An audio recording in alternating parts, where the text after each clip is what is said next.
One of the things in this modern world that we live in is we need to have power at various points of the garden because there's so many different accessories that help us utilise the power, whether it's anything from electric for water features, outdoor lighting, or a whole host of other different gizmos or effects, especially with garden buildings, becoming more popular in our gardens today. Now, one of the things is to be able to sink the cables underground, so there's no trip hazards and they're down there and they're really safe.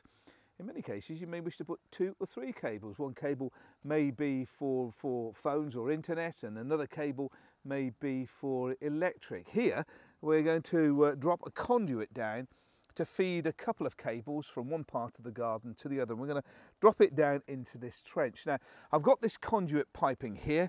It's an Oasis product, so it's been used just as easily to feed water for water features, but it's also going to be a pretty good dry conduit for me here as I get the cables in. The very tricky bit is how do you feed a cable from one end through to the other in the conduit before it actually goes into the ground. And of course, to leave something in the conduit in case at some time in the future you may wish to add another cable through it. Now, here are the ingredients that I'm going to use that's going to solve the problem and enable me to feed a cable with great ease right through the middle of this conduit.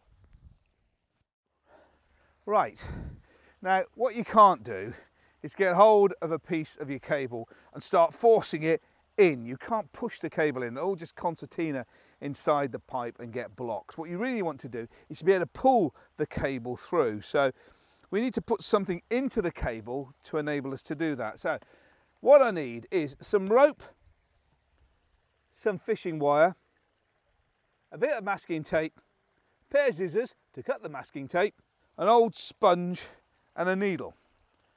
And this is how it works. First of all, thread through from the fishing wire into the needle. Cut off a piece of the sponge and stitch in to the sponge itself. And then eventually the sponge becomes pretty tied in to the fishing cable itself. Now, put that aside for a moment. Now we need something to be able to pull that cable through. Now what I'm going to do is I've got trusty vacuum cleaner here. I get hold of the vacuum cleaner end and shove it into the conduit.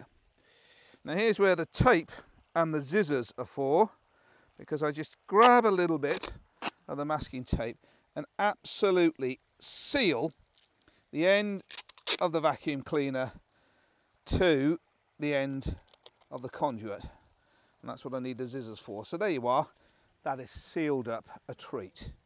I spike the scissors into the ground and just feed the little sponge through so it's holding it permanent at this end. Then I'm going to reel off the cable so I know how much cable I need from here right to the end where the conduit starts. Now what I'm doing here is just reeling off enough of the fishing wire that equals the whole length of the conduit hosing. And then I'm just going to anchor it down into the ground. I could put it underneath this brick, but being as I've got a couple of taps nearby, I'm just using that to anchor. There we are, just by putting it there. So when I end up pulling the fishing wire through, I'm not just going to keep taking it from the reel. It's the exact amount I need for that. So my job now is to get back up to the top and bring the sponge back here and turn the vacuum on. I've got about 20 metres of conduit here, so I've reeled off more than plenty of the fishing wire that'll comfortably go down the length of this. And I've turned the vacuum cleaner on, and that's pretty good suction, look. Certainly enough to suck through this little sponge and all the light cable. So here we go. Are you ready? Oh, I'm helping feed it through.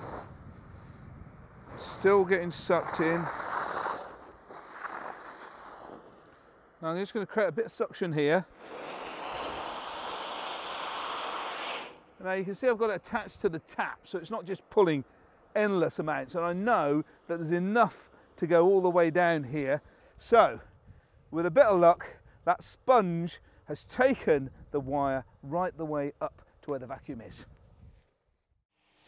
Now we've pulled the conduit as straight as we can, so there's minimal resistance and there's no coils in the conduit on the way, so hopefully it sucked the sponge. Here's the moment of truth. Look at that. Oh, I've caught a big one. Turn that off. There we go. Let's pull that out from the look at that. Ah, there we are. So we've got some pretty strong fishing line right the way through the centre of the conduit. Now we need to use the fishing line to pull something else through the conduit that'll be strong enough to pull the cable back. But even if this was buried under the ground, this simple trick of getting a line to be able to pull a cable through works pretty well. Thank you, little sponge. Now I'm going to get the rope. Now what I'm going to do is tie the two of these together and make sure that knot is very tight and it won't break. So the first thing I want to do is just tie off the end like that. There we go. And I'm then going to just wrap around the fishing wire to connect the two of these comfortably together. And now I'm just going to try to tidy this up and secure it together. So I'm just going to use the masking tape. There we go. All I've got to do now is go to the other end and pull it through. Now the secret is to have somebody at the other end pulling the cable gently and somebody this end feeding it through to minimise any resistance, and of course keep the conduit as straight as possible. And that way, without resistance, the process of exchanging the fishing line for sturdy rope goes ahead perfectly. How are you doing? Almost the moment of truth. Right, the secret at this end is to keep the conduit as straight as possible so there's minimum resistance. And it's a little like, look at the tension there. So it's pull a little bit, then relax, and a little bit more, and then relax. So you're easing it through the pipe itself. It's like catching a big fish. If you've got something big on the line and you're a little bit too forceful, you can end up snapping the line itself. So you pull a little bit, and I can feel it just on the ribs on the inside. A little bit more. Here we go. A little bit more. There you go. Look at that. Hey! And we're through. So any cable you want to put through the conduit, you just tie it onto this one and pull it straight through. It's as simple as that. All it needs is a vacuum cleaner, some fishing line, a little bit of tape, and don't forget that all-important bit of sponge. Right, we're ready to bury. With your conduit cable at the bottom of the trench, it's time to fill it in. The best way to do it is to put a good level of gravel at the base, going over the conduit piping, so when the soil goes in place, it doesn't compact and crush the hose.